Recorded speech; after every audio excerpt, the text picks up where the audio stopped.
Hola, les habla Roberto del Baúl del Miedo. Bienvenidas y bienvenidos a un nuevo video aquí en su canal favorito.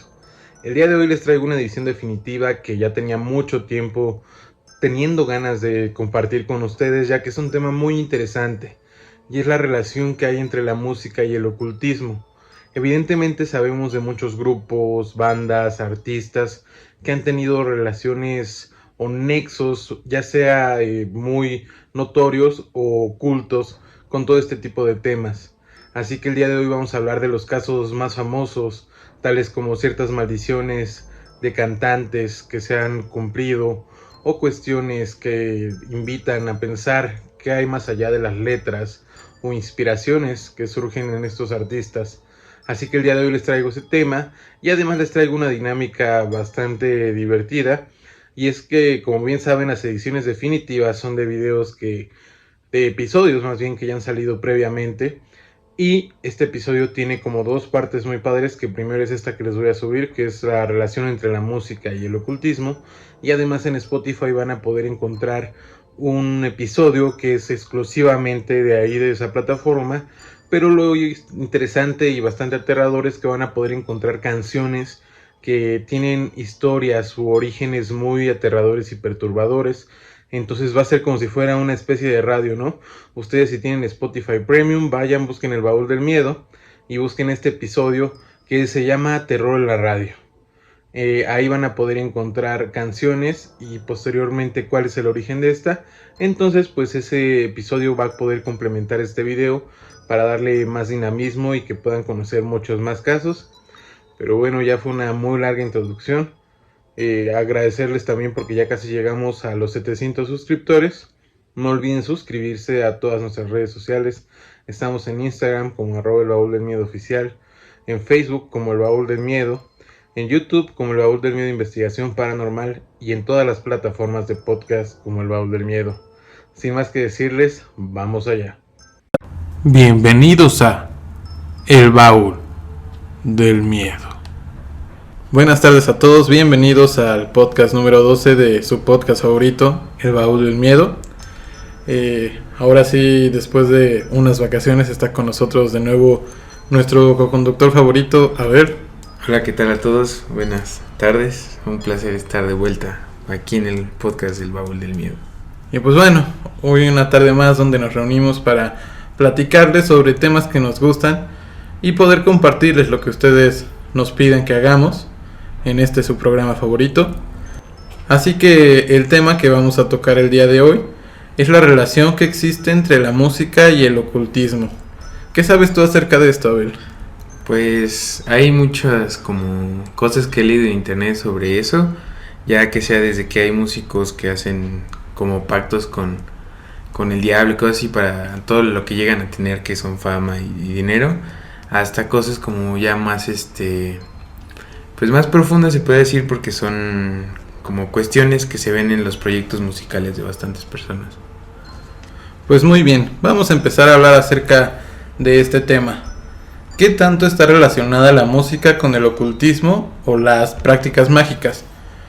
Desde que Robert Johnson vendió su alma al diablo por conseguir el éxito e inaugurando el conocido Club de los 27, o Aleister Crowley, siendo uno de los ocultistas más famosos y con una profunda influencia en lo que se conoce ahora como el New Age.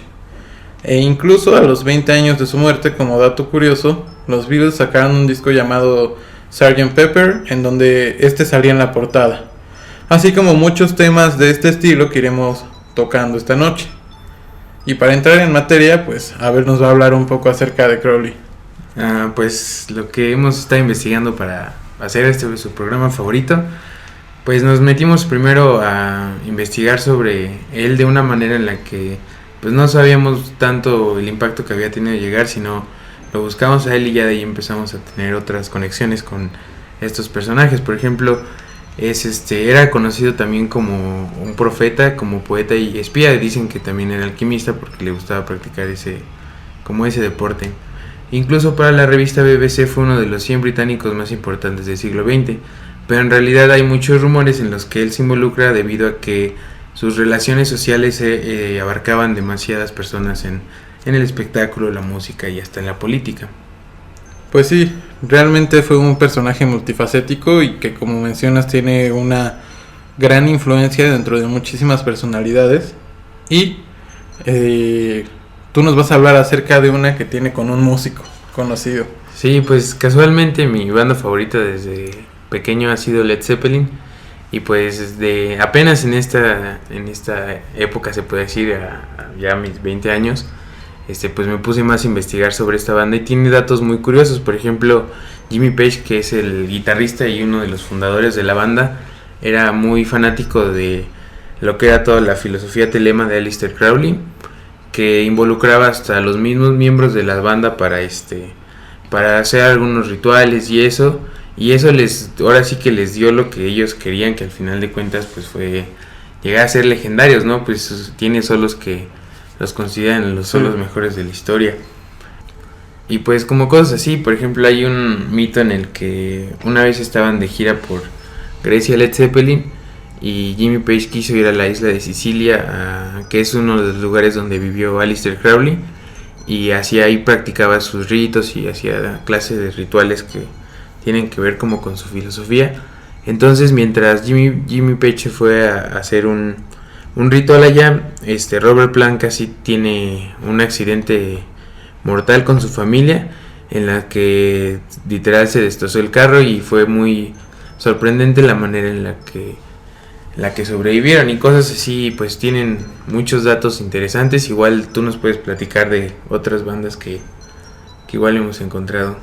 Sí, pues realmente ha tenido una influencia enorme a Aleister Crowley en todo este mundo musical. Y como les mencionaba un poco al principio de este tema, pues la inclusión de Crowley en el panteón de la contracultura, que es la portada del Sgt. Pepper, pues obviamente desató muchísimas teorías alrededor de esta relación, porque pues ya llegar al grado de incluirlo dentro de la portada de un álbum, pues sí es algo curioso, ¿no? Y pues la realidad es que la vida que llevó Crowley lo hizo llegar a asemejarse pues a una estrella de rock, ¿no? Yo creo que eso era lo que en parte ayudaba mucho a que tuviera este tipo de relaciones. E incluso cuando le hablaban a John Lennon de esto, él explicaba que la única ideología de los Beatles era que hicieras lo que quisieras y que asumieras tu propia responsabilidad. Esto respondía pues cuando le preguntaban por la aparición de Crowley precisamente en la portada. E incluso el disco abre con la frase: hace hoy 20 años, el sargento Pepper enseñó a la banda a tocar. Y precisamente se lanzó exactamente este álbum 20 años después de la muerte de Aleister Crowley. Otros músicos tan conocidos como David Bowie pues tienen, por ejemplo en el álbum Black Star, que yo creo que tú conoces y te gusta bastante, pues tiene muchas referencias a la magia telema, que como bien sabemos pues era la magia que practicaba Crowley. E incluso el cantante de Iron Maiden llegó a escribir una película de terror llamada Chemical Wedding, en la que un hombre era precisamente poseído por el espíritu de Crowley. Entonces, como podemos ver, pues realmente tiene muchísima relación con muchísimas bandas. Yo creo que podríamos incluso pasarnos todo un programa entero hablando de la relación de con cada uno de muchísimas personas famosas dentro de este mundillo. Pues tan solo Ozzy Osbourne, ves que escribió la canción de Mr. Crowley, pues era en referencia a él, y la letra pues sí está muy interesante. Al final de cuentas creo que si meten un poco de esoterismo en la música o cosas ocultas, y las personas que pueden interpretarlo, más que nada saber investigando cosas así, pues encuentras temas muy chidos, ¿no? Para platicar. Sí, y acerca de este hombre pues hay datos tan curiosos como se supone que Aleister Crowley y Pauline Pierce, que es la madre de Barbara Bush, pues se dice que pertenecían al mismo círculo social, ¿no? Entonces pues hay una teoría de conspiración que se realizó al respecto, y dicen que dado a que, como sabemos, Crowley, digamos que sus sesiones eran un poco atrabancadas, desenfrenadas en cuanto a sus rituales y todas esas cuestiones, dice una leyenda urbana que Pauline Pierce mantuvo relaciones con él, por lo tanto pues quedó embarazada, y su hija acabó en la Casa Blanca. Entonces pues imagínense, hay hasta una teoría conspirativa que dice que Aleister Crowley es el padre de Barbara Bush. Así como igual The Doors en su disco 13, en la contraportada están todos sentados en el piso y tienen como una estatua pequeña de Aleister Crowley. Entonces sí se puede comprobar muy realmente que pues sí ha tenido una influencia bastante significativa. Yo creo que desde muchos sentidos, desde que si pudo haber tenido una hija que pues al final de cuentas estaba en la Casa Blanca, de haber influenciado a muchos músicos, y pues de cierta manera pues también nosotros, ¿no? Que al final de cuentas investigamos sobre él y todo lo que ha escrito, ¿cómo se llama? El libro de la ley. Creo que es un libro que está interesante, yo sí lo he leído y pues sí, tiene bastantes cosas que reflexionar. ¿Cuál dirías que es la ideología de Crowley? Pues yo creo que como dice el símbolo, sería como la frase de Telema, que es lo de haz tu voluntad. Entonces, ¿considerarías que de alguna manera dentro de la ideología de Crowley, pues digamos que llega a ser incluso individualista en cuanto a las prácticas que te pide hacer, ¿no? Realizar para llegar a este dominio libre de tu voluntad, ¿no? Que ese sea el motor principal. Pues en parte sí, y depende mucho qué tanto te involucres, yo creo que con el pensamiento, porque hasta donde digo, pues nada más he leído como el libro de la ley, y ese es como especie su Biblia para ellos. Entonces ya la cuestión práctica sí no te podría decir mucho, porque no soy de la idea de pues de más que nada de ser como practicante de algo, sino simplemente fluir. Y ya eso es lo que más me gusta. Y sí, les recomiendo que lean el libro. Ya cada quien puede tener su perspectiva de eso. Sí, pues al final de cuentas siempre es bueno poder ilustrarnos más acerca de este tipo de personajes tan importantes. Y bueno, para acabar el tema aprovechemos para hacer un comercial. Y es que precisamente les vamos a dar un spoiler acerca del próximo video del Baúl del Miedo. Y va a ser este especial que les mencionamos acerca de ocultistas famosos. Entonces el primer lugar lo va a ocupar Aleister Crowley en cuanto al video que vamos a sacar. Pero bueno, vamos con otro tema relacionado con la música, y es hablar acerca de Robert Johnson. ¿Quién fue Robert Johnson? Hasta donde muchos lo conocemos, creo que es el que inventó ahora sí que los acordes de blues, y supuestamente él de ahí sacó como esa claridad para poder tener esos tonos en la guitarra, porque supuestamente su pacto fue que él pudiera tocar la guitarra y como trascender en la música. Y creo que hay un documental en Netflix que no sé si ya lo hayan bajado, pero ahí debe de estar, donde explican cómo él cuando tocaba, pues a pesar de que tocaba solo, se escuchaban sus melodías como si tocaran 4 personas a la vez, debido a que el tamaño de sus manos pues podía abarcar todo el mástil de la guitarra y poder tener como mayor prestidigitación para tocar la guitarra. Y pues así hay muchos famosos y músicos que han perdido la vida porque él fue el primero del Club de los 27 por supuestos pactos que han hecho con otras fuerzas. Sí, porque lo que alimenta precisamente esta teoría es que se dice que en sus inicios pues realmente no se notaba que fuera llegar a ser lo que fue, ¿no? O sea, realmente no se le veía talento o virtudes dentro de la manera en que se desempeñaba. Entonces esto precisamente alimentó mucho el mito de que como de un día para otro pues se convirtió en un virtuoso totalmente. Como dices tú, había trascendido de tal manera que incluso es considerado como el padre del blues de alguna forma. Incluso para quienes sean muy curiosos en estos temas, se menciona dentro de este mito que el lugar donde realizó este pacto fue en el cruce de la actual autopista 61 con la 49 en Clarksdale, Mississippi. Y pues ya sabemos a cambio de qué se supone que fue. ¿Verdadero o falso? Pues ya yo creo que es cuestión de cada quien determinar si lo es o no. Simplemente son datos bastante curiosos, como la historia que nos vas a contar a continuación, que es la relación con el Hotel California y ciertas prácticas. Pues de hecho eso es como muy obvio en el sentido de que la letra lo dice, cómo se va desenvolviendo la canción. Entonces hay como un mito de que eso es como una iniciación en algún culto, o cómo te trata el mundo de la música, ¿no? De que empiezas y te mantienes y a veces son cosas que no entiendes. Entonces desde ahí ya creo que es otra evidencia donde se puede relacionar la música con los temas esotéricos. Y precisamente todos estos rumores surgieron porque se indicaba que el título Hotel California hacía alusión a un culto al diablo, porque se decía que este indicaba la dirección o el lugar donde el conocido satanista Anton Szandor LaVey se autoproclamó como el Papa Negro o Papa Oscuro, y en donde fundó en abril de 1966 la Iglesia de Satán, que fue en California Avenue en San Francisco. Y estos mismos rumores de los que estamos hablando pues aseguraban que en este lugar los integrantes del grupo Eagles habrían hecho un pacto demoníaco y posteriormente pues plasmarían toda esta historia en su canción, porque bueno, no sé si la han escuchado, de alguna manera pues sí como que va relatando una historia. Sí, y es muy interesante porque el guitarrista de The Eagles se encontraron una vez con una gira con Jimmy Page, igual con Led Zeppelin.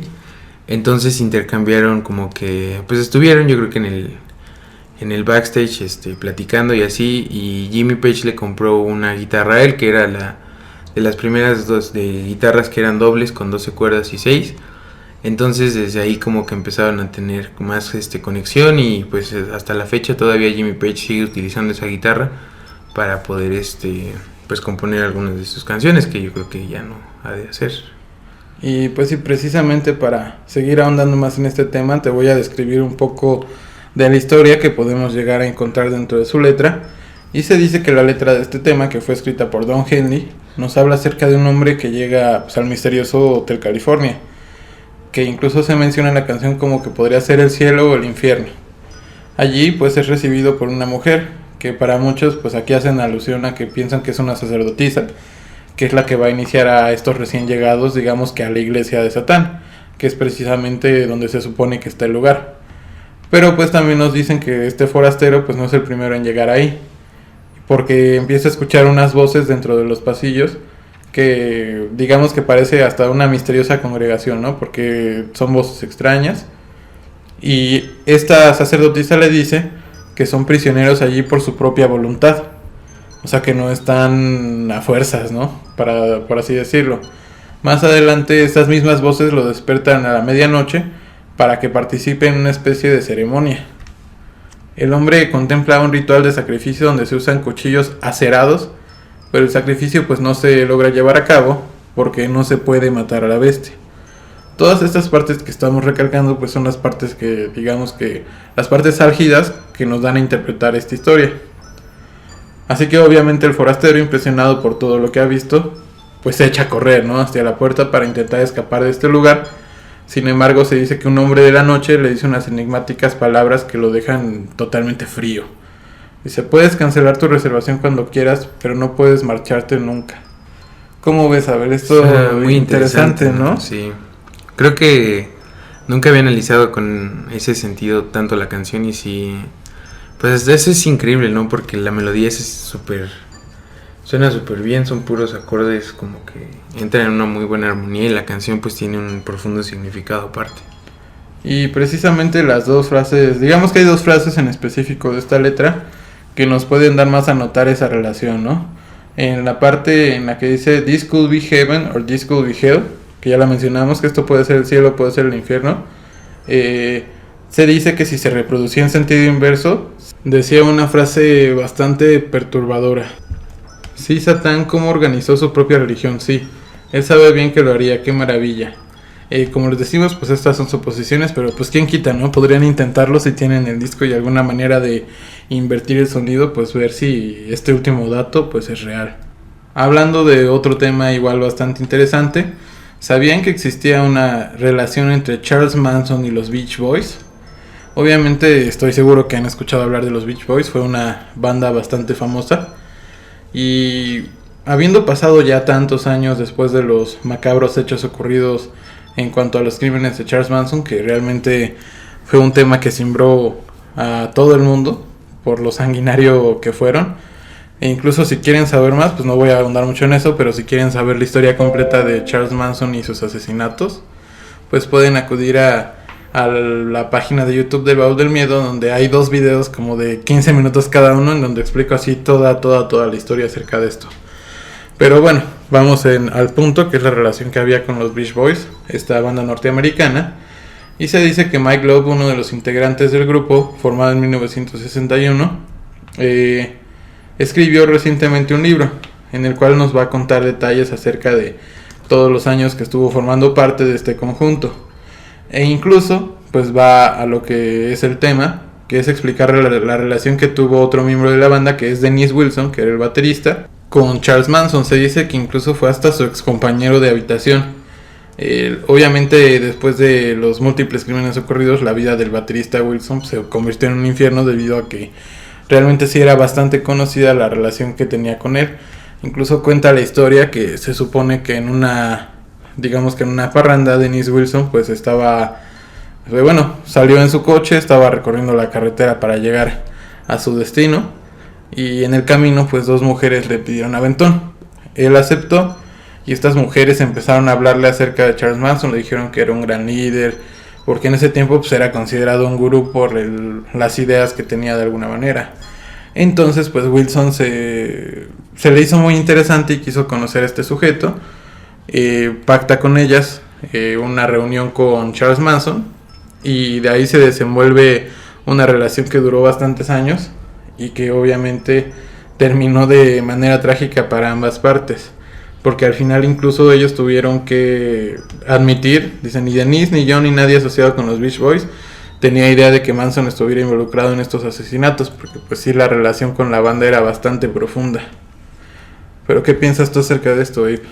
Pues es muy interesante. No sé si en la película de Once Upon a Time en Hollywood, a la persona que fue a buscar al baterista, que fue Manson, se encontró con Sharon Tate, que en realidad pues habían cambiado de casa, y ahí hay una parte en la que está muy interesante, ¿no? Como las casualidades así que digamos lo del destino, hicieron que se mezclaran esas historias. Pues sí, porque de alguna manera la relación llegó a ser tan grande que los miembros de la banda pues se mudaron a la mansión, a una de las mansiones en las que estuvo moviéndose Charles Manson, porque pues la vida que les ofrecía era bastante desenfrenada, y pues yo creo que digamos que para ellos era un gurú. Lamentablemente pues sabemos lo que pasó posteriormente a esto, que fue una tragedia. Pero bueno, vámonos a otro tema igual de interesante, y es la relación que tiene Mick Jagger y los Rolling Stones con toda esta cuestión del satanismo, del ocultismo. Teniendo canciones como Sympathy for the Devil, pues yo creo que era muy difícil que no se le llegara a relacionar con este tipo de temas.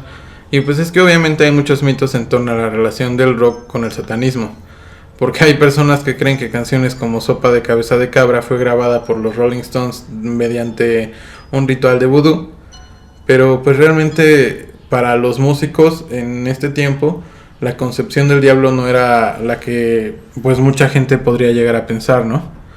Jagger incluso dice que simpatía por el diablo era una frase de Baudelaire, o como se pronuncie, porque es un nombre francés y pues no somos los expertos en este campo. Y él mencionaba precisamente eso, que lo había sacado de la literatura francesa, tomando un par de frases que luego pues fue ampliando dentro de esta obra.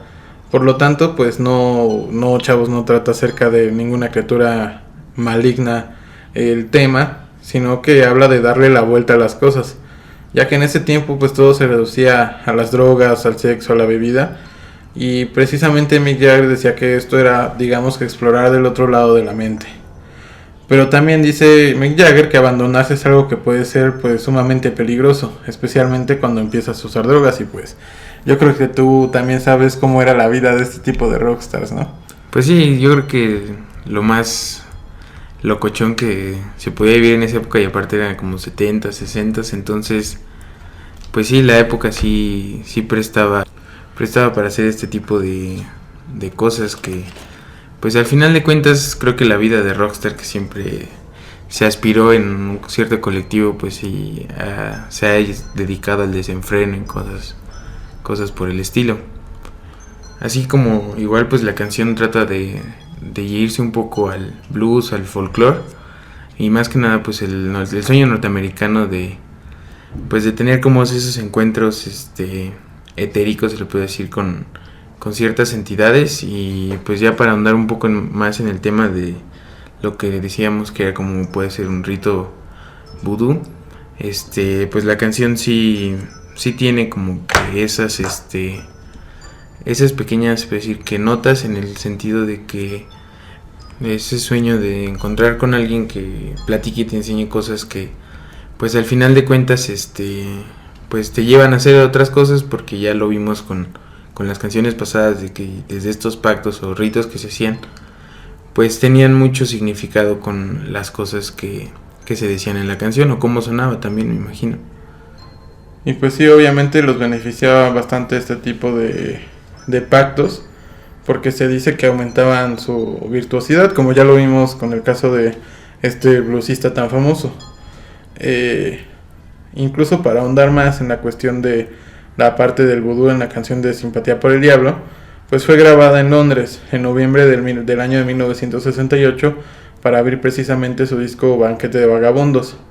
Pero lo curioso es que fue filmada por el director sumamente conocido, un cineasta francés llamado Jean-Luc Godard, que precisamente la incluyó en su película 1+1, donde suenan tambores africanos rodeados de gritos que recuerdan una ceremonia vudú.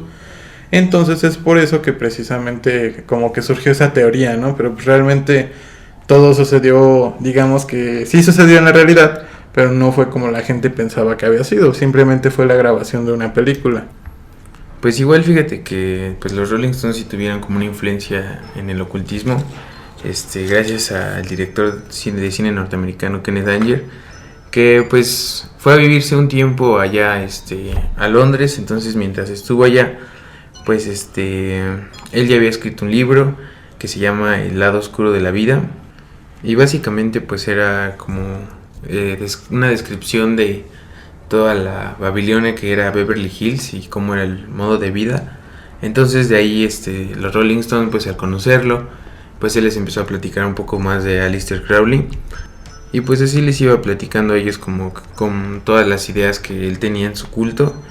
Y pues para Jagger creo que hasta eso siempre fue un poco escéptico en ese sentido, porque él decía que la magia era un truco nada más, pero les atraía mucho como el modo de vida que ofrecía toda esta ideología telema.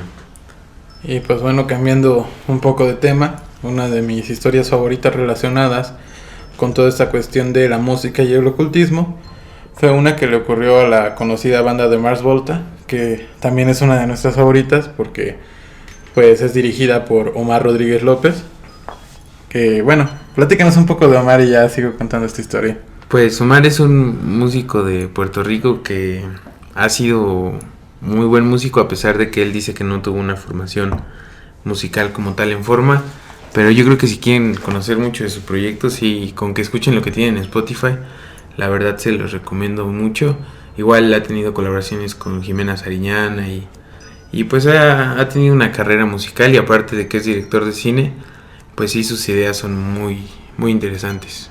Y precisamente te pregunté porque para entender un poco el porqué de esta historia, pues era necesario saber que, digamos que Omar es una persona bastante interesante, ¿no? Entonces se dice que en el año 2006, mientras estaban en una gira norteamericana que estaban rodando Red Hot Chili Peppers y de Mars Volta, se dice que ellos se juntaban en el autobús de Mars Volta para jugar con un tablero de Ouija. Pero ¿de dónde sale este tablero? Aquí entra lo interesante en esta historia. Se dice que en un viaje que hicieron a Jerusalén, Omar Rodríguez López y Cedric Bixler Zavala, que es normalmente su compañero dentro de sus proyectos musicales, pues encontraron cosas bastante interesantes, ¿no? Entonces se dice que Cedric le regaló a Omar una tabla Ouija que habían comprado allá. Y durante las sesiones que tuvieron con los Red Hot Chili Peppers, con este tablero al que apodaron de Soothsayer, que en su traducción sería el adivino, interactuaban de cierta manera con una entidad que se identificó a sí misma como Goliath, que es otro nombre de una de las canciones de este álbum. Se supone que la tabla les contó una historia de lujuria, dolor y asesinatos que giraban alrededor de un triángulo amoroso entre una mujer, su hija y un hombre. Las tres entidades estas eran las que conformaban a Goliath, tal cual. Y decía Rodríguez López que el nudo de la historia es a lo que en el Medio Oriente se refieren como un asesinato de honor. Este tipo de asesinato solamente se da cuando una mujer es violada, dejándola en esta cultura y sociedad marcada, porque ya sabemos, pues, digamos que la idiosincrasia tan retrógrada de cierta manera que tienen este tipo de sociedades, ¿no? Y como resultado en su cultura, lo mejor que se podía hacer por ella era asesinarla. Estas eran las historias que les contaba la tabla, junto con ciertos poemas que iba dictándoles el tablero. Entonces todas estas historias, todos estos poemas, pues fueron la inspiración para escribir el libro de Bedlam y Goliat. Pero durante el desarrollo de este álbum pues pasaron muchísimas cosas que nos hicieron o les hicieron notar bastante que la tabla, digamos que estaba de alguna manera ya influyendo demasiado dentro de la vida de ellos. Se dice que durante la producción del mismo las sesiones y los contactos con Goliat pues empezaron a volver más frecuentes. Ya no solo había historias y poemas, ¿no? Sino que ahora también había exigencias que les pedía la misma entidad a ellos que cumplieran a cambio de seguir dándoles como información. Omar cuenta que las primeras exigencias pues eran de cierta manera más leves, no eran tan fuertes, como ofrendas en alcohol o cuestiones de este tipo, pero conforme fue pasando el tiempo las exigencias fueron subiendo de tono, hasta que Goliat los amenazó con que si no le hacían caso les lanzaría una maldición. En este punto pues ya estaban totalmente, me imagino que sumamente asustados por todos los acontecimientos que estaban pasando, por lo que Omar tomó el tablero y lo rompió en dos partes y las enterró separadas. Le pidió a Cedric que nunca revelara el lugar donde habían sido enterradas y que nunca volvieran a hablar de todas estas cuestiones. Pero, a pesar de que ya habían enterrado la tabla de alguna manera, pues vino muchísima mala suerte para él y muchísimos problemas. Porque se dice que empezaron a tener problemas personales dentro de la banda. En esta gira el baterista, que era Blake Fleming, termina renunciando en medio del tour, o sea, una cuestión totalmente fuera de lugar. También se dice que Cedric sufrió una lesión que lo tuvo que obligar casi a aprender a caminar de nuevo. E incluso dentro de las grabaciones dicen que de un día para otro el ingeniero de audio renuncia. Y aparte de esto, el estudio de grabación se inunda, ¿no? O sea, parecía que no quería salir a la luz ese disco. O sea, realmente estaban teniendo muchísimos problemas. Pero al final, después de varios meses de lucha, lograron sacar a la luz este disco, que se los recomiendo bastante, es muy bueno. Y aparte pues es sumamente interesante toda la historia que está, digamos que detrás de este. Y si quieren buscar en internet pues hay mucha más información acerca de este tema, de cómo se relacionaban los poemas y todas estas cuestiones con la historia que contaba la tabla Ouija. Y se dice que incluso Omar tuvo que pasar todo un año vestido de blanco para intentar pues sacar esta maldición que había venido por el uso de esta tabla. Con esta historia concluimos la parte de la relación de la música, el ocultismo y todas estas cuestiones sobrenaturales que pues como vimos es bastante interesante y es bastante amplia. Pero vamos a inaugurar una sección que espero que se siga manteniendo en los próximos podcasts. Y es que como vimos que les gustan demasiado todas estas anécdotas o testimonios paranormales, hemos decidido que antes de la conclusión de cada podcast pues les dejemos uno o dos casos para que ustedes puedan escuchar y debatir acerca de estos. Entonces los dejamos con dos casos que están sumamente aterradores. Esperemos que les gusten. Hola amigos del Baúl del Miedo, mi nombre es Fanny y les voy a contar la siguiente historia. Cuando mi familia y yo vivíamos en la Ciudad de México, en la casa que teníamos allá, pasaban muchas cosas extrañas. Y no solamente me pasaban a mí, sino a toda mi familia. Les voy a contar la siguiente historia y quiero ponerlos un poco en contexto de que pues yo vivo con mis dos padres y tengo 3 hermanos varones. Soy la única mujer y soy la más chica. En ese entonces me acuerdo que mis papás y yo nos fuimos de viaje.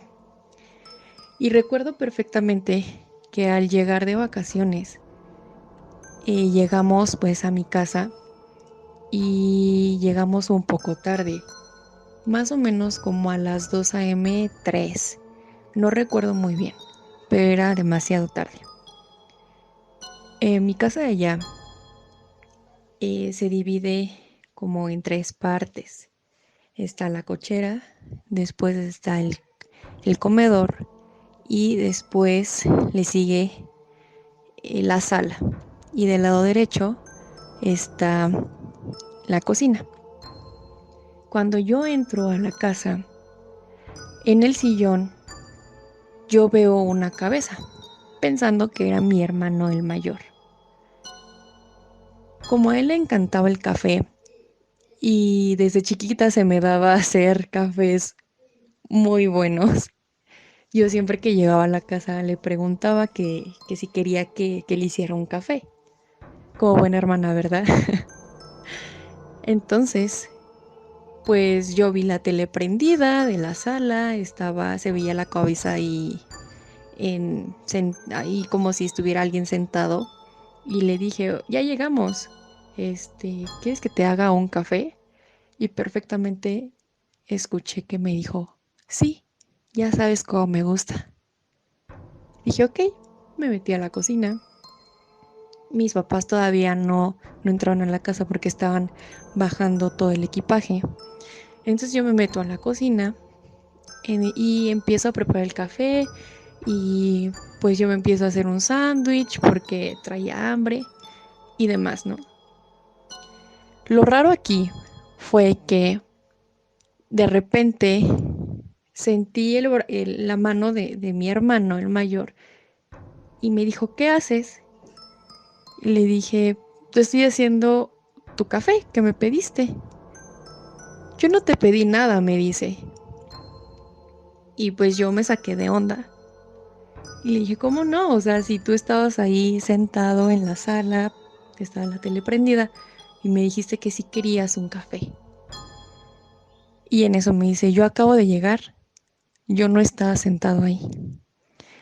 Entonces, desde ahí, o sea, hasta ahora que lo cuento, siento como si la piel se me hiciera chinita. Y pues, obviamente, yo niña se lo conté a mis papás, ¿no? Ellos no me creían y, y los únicos que me creían eran mis hermanos, porque a mis hermanos les pasaban más cosas, ¿no? Posteriormente, nos dimos cuenta que las cosas que pasaban en mi casa ya no eran tan normales, porque nos espantaban horrible. A veces nos llegaban a dar cachetadas en la noche, a veces nos apagaban la luz, prendían la tele, cambiaban las cosas del lugar, se veían sombras, etcétera, ¿no?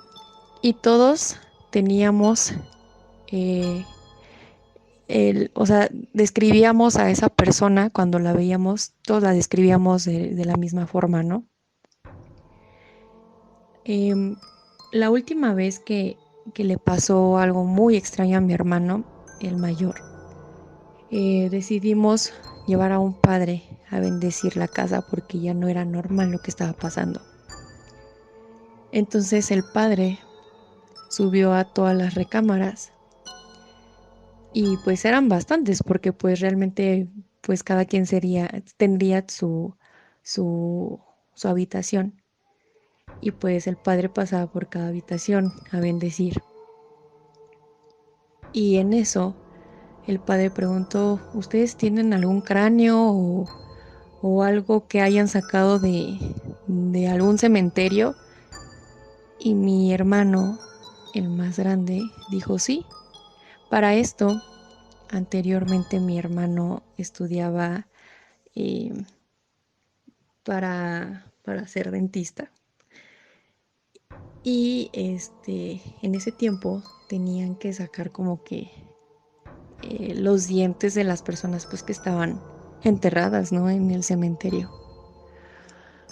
Y pues antes se podía eso, antes no era ilegal, perdón. Entonces, pues fue el padre a la habitación, vio el cráneo y dijo, este es el problema. Después sacaron el cráneo de la habitación de mi hermano y, y se lo llevó el padre. Y después de eso se calmaron las cosas extrañas que pasaban en la casa. Fue algo muy, muy raro porque no solamente fue de un mes, 2 meses, no, sino que fue por años. Entonces, pues se nos quedó marcado eso y pues cuando visitamos la casa de ella, aún se siente como esa presencia, como esa mala vibra. Y es por eso que realmente a nadie en mi familia le gusta quedarse en esa casa. Pero así es mi historia paranormal y espero que les haya gustado. Nos vemos, amigos. Pues una historia sumamente interesante la que nos mandó Fanny. Y pues sí, muchas veces se dice que los restos óseos de las personas, los huesos, pues guardan la energía de la persona a la que pertenecieron. Y es por eso que quizás el padre encontró la solución en estos restos óseos que habían pertenecido a su hermano, ¿no? Por la cuestión de haber estudiado lo de odontología.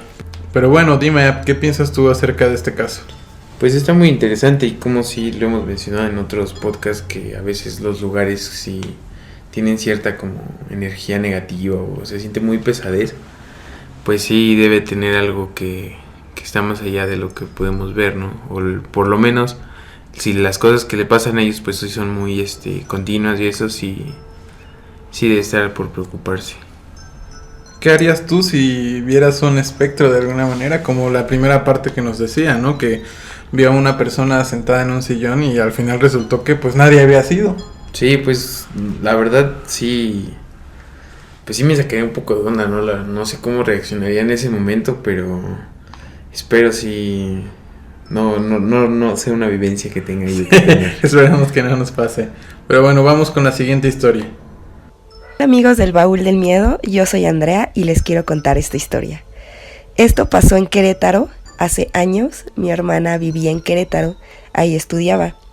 Entonces, un día salimos mi hermana, su novio y yo a pasear por ahí, entonces fuimos, no teníamos nada que hacer, entonces fuimos a la privada donde vivía el novio de mi hermana. Mi hermana estaba manejando, yo iba de copiloto y su novio iba atrás. Entonces nos estacionamos como en una privadita. No era una calle cerrada, nos estacionamos hasta el fondo. Bueno, casi hasta el fondo. Del lado, o sea, estábamos en medio de la callecita. Del lado izquierdo habían casas, del lado derecho también habían casas. Entonces estábamos contando chistes, normal. Entonces yo volteé, estaba contando el novio de mi hermano un chiste, volteo a verlo y por el lado de las ventanas de atrás veo como de una casa atraviesa un señor como con un sombrero, con barba, y vi que no tenía ojos. De verdad no tenía ojos. Yo, por lo general, sí veo cosas, veo sombras. A veces en las carreteras, cuando nos íbamos de viaje con mi papá en la noche, veía cómo se atravesaban sombras y gritaba así de ¡ah, cuidado! Entonces ya dejé de hacerlo porque dije, ok, primero voy a ver si es una sombra o qué pedo, porque pues vamos a chocar, ¿no? Entonces, pero a ese señor lo vi bien, o sea, lo vi cómo iba vestido, iba de blanco, con barba, sin ojos, o sea, sus ojos eran como una pequeña cueva por ahí, y me dio un buen de miedo. O sea, cuando a veces veo cosas, hay veces que no me dan miedo, hay otras veces que de verdad grito, pero es muy rara vez cuando me da miedo. Pero este señor me dio un buen de miedo, tanto que, o sea, yo vi cómo ahí iba atravesando la calle y como que quería ir hacia mí. Entonces yo lo que hago, o sea, muy tontamente, puse el seguro del coche y le dije a mi hermana, vámonos. Y mi hermana así como, ¿qué pasó? Le dije yo así, pero rápido, así de, vámonos, pero ya. Y yo no quería ver hacia la ventana, ¿no? Entonces ya, o sea, me vio tan desesperada y le dije, pero ya arranca, por favor. O sea, yo ya estaba hasta llorando, pero fue en cuestión de segundos esto. Entonces mi hermana arranca, se va y dice... Y ya no, nos estacionamos por ahí, ya me empieza a calmar y me dice, oye, ¿qué pasó? ¿Qué está pasando? ¿Qué? Y le digo, no, es que acabo de ver un señor así, o sea, le di toda la descripción. Entonces, el novio de mi hermana dice, no te pases, espérate. O sea, si lo que estoy diciendo es verdad, no mames.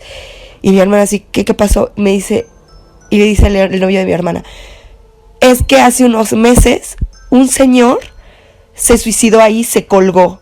Y es, o sea, así como lo describes, así era el señor. No, me quedé así helada. Y mi hermana también, o sea, no lo pudimos superar en un buen tiempo. Y sí me dio muchísimo miedo. Y así como esas historias, tengo muchísimas que si ustedes quieren, yo con gusto se las cuento. Nos vemos, bye. No, pues sí, es una historia bastante interesante y aparte que sí, pues sí tiene bastantes coincidencias, ¿no? Para que lo hayan podido ver, y aparte si el señor se había suicidado ahí, pues sí puede que su espíritu todavía tenga alguna conexión con ese lugar.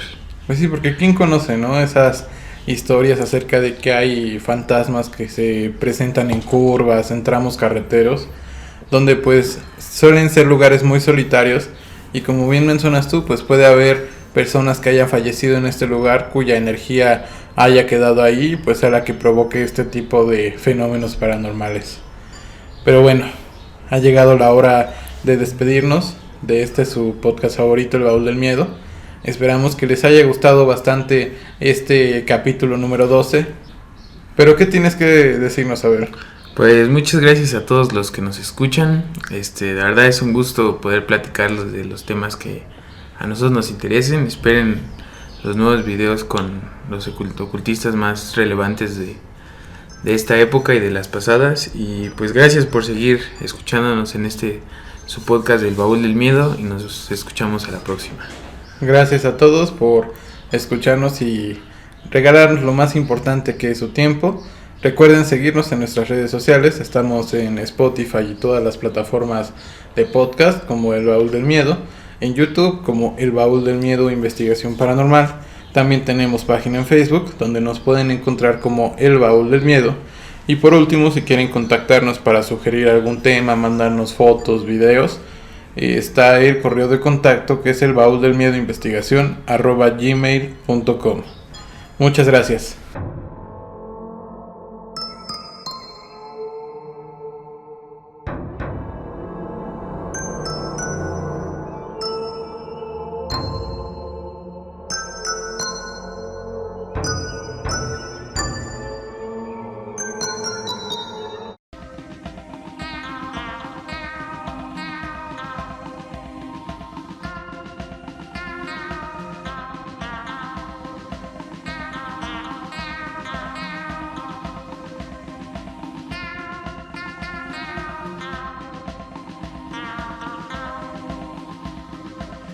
Es el baúl del miedo, donde encontrarás misterios, anunnakis, reptilianos, masones, illuminatis y muchas cosas más.